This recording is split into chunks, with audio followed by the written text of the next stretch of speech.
Episode 3, Pergi ke Dongnan Zixing. Bulan masih duduk dengan anggun di langit kerajaan Yue, lampu-lampu taman masih belum dimatikan, udara dingin menyelimuti tubuh dengan kain sutra terbaik di kerajaan Dongnan Zixing. Ia berdiri menatap langit malam saat semua orang terlelap dalam tidurnya, gelisah dalam hati tak mampu diungkapkan. Rong Yao Ziguang baru tahu kalau pakaian yang selama ini digunakan adalah terbuat dari kain sutra terbaik kerajaan Dongnan Zixing meski dirinya berada di kerajaan Yue. Sesekali ia menghela nafas memikirkan kehidupan yang akan ditempuh berikutnya. Liang Yue dan Men Yue sama-sama ingin dirinya pergi ke Dongnan Zixing sedangkan dirinya tidak ada niat sama sekali untuk menginjakkan kaki di kerajaan yang bersekutu dengan iblis itu. Sue Yue, Liang Yue tidak bisa tidur setelah mendengar penolakan dari Rong Yao Ziguang. Ia memutuskan untuk keluar kamar dan berjalan-jalan sekitar taman belakang, tanpa sengaja melihat Rong Yao Ziguang berdiri di tengah halaman menatap bulan. Liang Yue berjalan selangkah demi selangkah mendekati Rong Yao Ziguang, berdiri di samping pria itu dan tersenyum hangat.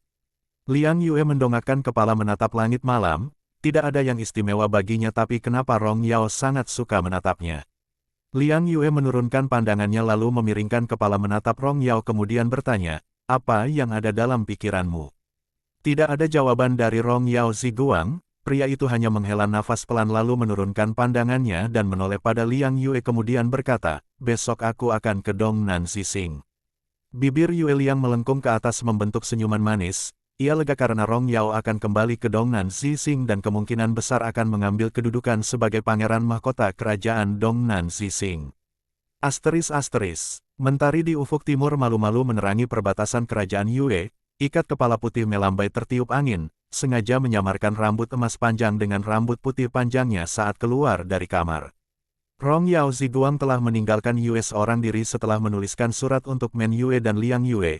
Ia tidak ingin pergi ke Dongnan Zixing bersama Liang Yue melainkan pergi dengan caranya sendiri. Di kerajaan Yue, Liang Yue menghela nafas pelan setelah membaca surat dari Rong Yao. Tapi keberangkatannya ke Dongnan Zixing tidak bisa ditunda karena itu atas perintah ayahnya. Liang Yue masuk ke dalam kereta kuda kemudian duduk dengan tenang, tangannya terulur menyibak tirai kereta melihat pemandangan di luar kereta, berharap melihat Rong Yao namun hingga sampai waktu keberangkatan ke Dongnan Zixing pria itu juga tidak terlihat. Sue Yue, kakak berharap kamu baik-baik saja. Kakak mengkhawatirkan racun dalam tubuhmu. Liang Yue menutup kembali tirai kereta itu. Tak lama kemudian kereta kuda berjalan meninggalkan kerajaan Yue.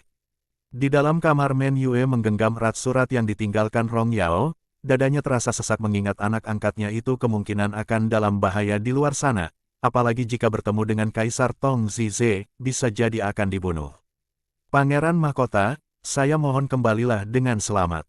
Hanya doa yang bisa dipanjatkan oleh Men Yue, ia sendiri tidak tahu cara mengikuti anak angkatnya itu. Desa Shizi. Disebut desa Shizi karena mayoritas penduduknya seperti singa, buas dan tidak suka diganggu, selain itu memiliki tubuh kekar dan kuat.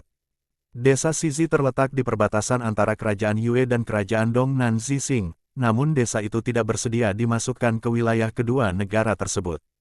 Rong Yao Ziguang melangkahkan kaki dengan anggun di tengah-tengah penduduk desa, tatapannya tenang dengan sikap tenang. Waktu sekitar pukul 7 pagi saat Rong Yao tiba di sebuah kedai, ia berhenti sejenak memperhatikan kedai itu.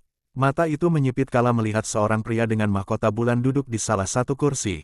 Mahkota bulan adalah ciri khas pangeran kerajaan Dongnan Zixing. Terlihat dari luar pangeran itu sedang bertengkar dengan pelanggan lain. Rong Yao sedikit tertarik dengan pertengkaran mereka. Rong Yao melangkahkan kaki memasuki pintu kedai itu. Ia berjalan ke salah satu meja kemudian menaruh pedangnya di atas meja dan duduk di salah satu kursi. Sesekali Rong Yao melirik pertengkaran antara Pangeran Dongnan Zixing dan salah satu pelanggan kedai.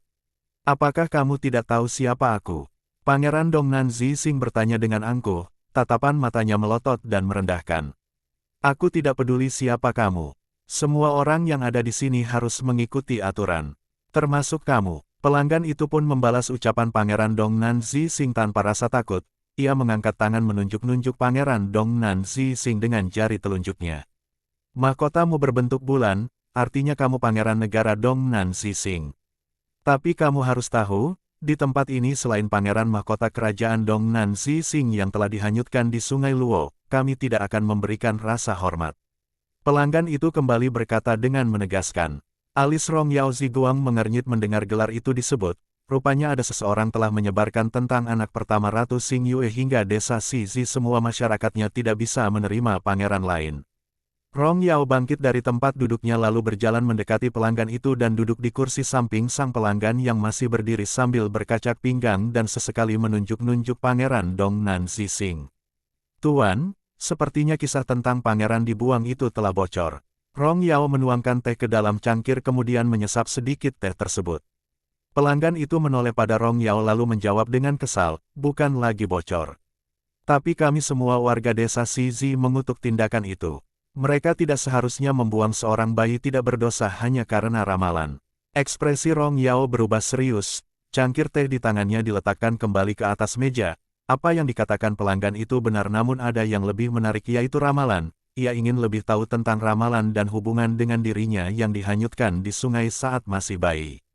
Kau jangan asal bicara, Tuan. Pangeran Dong Nan Zixing berbicara dengan nada tinggi. Permaisuri Xing Yue melahirkan anak pertamanya adalah perempuan bernama Putri Yue. Rong Yao Ziguang mengerutkan kening mendengar nama itu. Yue artinya malam hujan. Apakah saat dirinya dihanyutkan itu tengah malam saat hujan? Lalu Xing Yue memberikan nama Yue bermaksud untuk mengingat selalu kejadian malam hujan itu. Tapi untuk apa?